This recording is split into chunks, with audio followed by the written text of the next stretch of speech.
Hi, this one's for my girls who have been wearing hijab or on the hijab journey, and they have been quite regularly visited by the Haram police.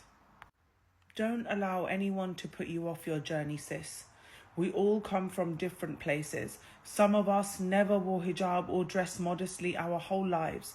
Some of us always dressed modestly and then got to a certain age and felt really ugly and put a little bit of eyeliner on to feel a certain sense of beauty and a certain sense of self-esteem. And there's nothing to be ashamed of that. No matter how much the Haram police or the brothers out here like Aki Ayman, for example, who are criticizing women for their convertible hijabs, brother, you don't know where that woman has come from in her journey, where she started. You don't know what her private journey is. I think it's absolutely disgusting the way these guys are going around and using that, we're allowed to advise gently. Let me make one thing very clear about this. Advising someone gently is limited to your circle. That is for your mothers, your sisters, your wives. And even then, there's an etiquette in which to approach them. Not pull your hijab forward. What are you doing that for? You are not an invigilator. You are not dictator of women. You don't realize by criticizing and coming for women like this, like, you're doing tabarruj. Okay, then should she take the whole thing off and wear a bikini? And then you'll be, she doesn't believe, so it's fine. How about you lower your gaze? How about you understand the parameters in which you should be communicating and not communicating? You don't want to learn your boundaries, but you want to teach us ours. And I think it's really important to understand that half these guys, you've got fades on your hair, your ankles aren't showing, you're not wearing thobes. And even if you are, it's just a dress. It doesn't give an insight to me about your iman. To those who have a very low emotional intelligence and a weak understanding on a woman's nafs, a woman's jihad, and a woman's test on this earth as a Muslimah, being pretty, feeling attractive, not left out in this day and age of fitna, you're telling me all you guys lower your gaze, yeah? So when a girl comes on, literally covered all the way like this, you're looking at her going, she's so beautiful, I can't wait to marry her.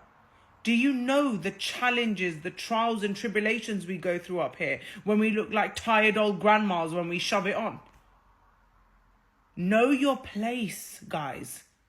And your place is not criticizing the female space.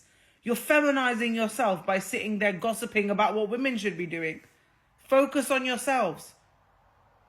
A man will go out of his way to justify that he can have 4 wives because it helps. Men will just say, that's how we were made and Allah Mia gave us concessions. So what are we then? Pets, dogs, that are not required the same level of emotional and mental leeway that you guys are. We find it important to look pretty. We don't want to be dead corpses walking around. It's a natural female desire to feel attractive. And to whatever level she is doing her hijab in, at least she's wearing it. At least she's trying. Some of the comments and some of the things I've seen, I want to say to my sisters, don't be put off. Ignore them. Ignore them. And keep exploring the deen. Keep going far and committing to your salahs and doing the best that you can do.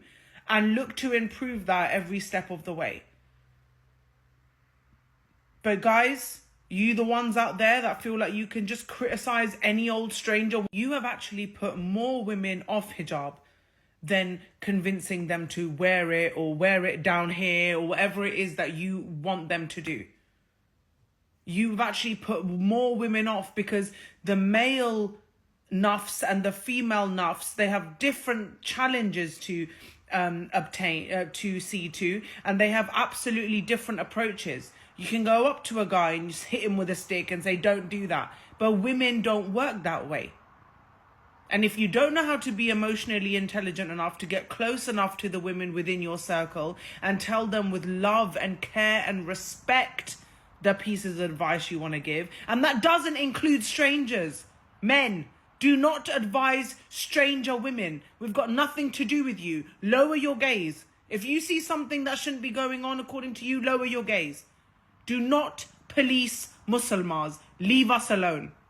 So before any of you want to come after me and say, oh, you're so arrogant, you just want to make excuses, Girls, it's very typical for the male audience to respond to you like that when you stick up for yourself. When you know that your iman's in your heart and you're following a particular journey that is best spoke to you. You know that when you do, when you first started and you wear it all the way up to here, you don't even recognize yourself in the mirror anymore. That transition takes time. And that whole Aki Ayman comment about, oh, she's wearing a belt round her abaya. Well, wearing an abaya is better than not wearing one at all. Whether you understand that or not. So take your low level of emotional intelligence and your lack of understanding on how to actually speak to women in an effective way and keep your opinions to yourself. Because in this day and age of fitna, we are trying really, really hard. It's harder for us women that any man will ever be able to understand. Because most Muslim men these days will just say, well, I'm allowed more than one wife. So they can take their breathing space, but they can't allow us the space to slowly advance our hijab, slowly take off the makeup. Well, is there no leeway allowed for us? Because we're not humans either. And remember, girls, when men criticize you for the way that you look, most of the time it's because they're angry that they became attracted to you. They didn't lower their gaze, they became attracted, and criticizing and blaming you is the only next route available. So when you see these kind of things, sisters, don't remove your hijab. Keep going. Don't become disheartened and don't think that you're the biggest walking sinning demon on this earth, because you're not, baby girl. You're not. And may Allah strengthen us, and one day we'll wear hijab to the most top level, inshallah ta'ala.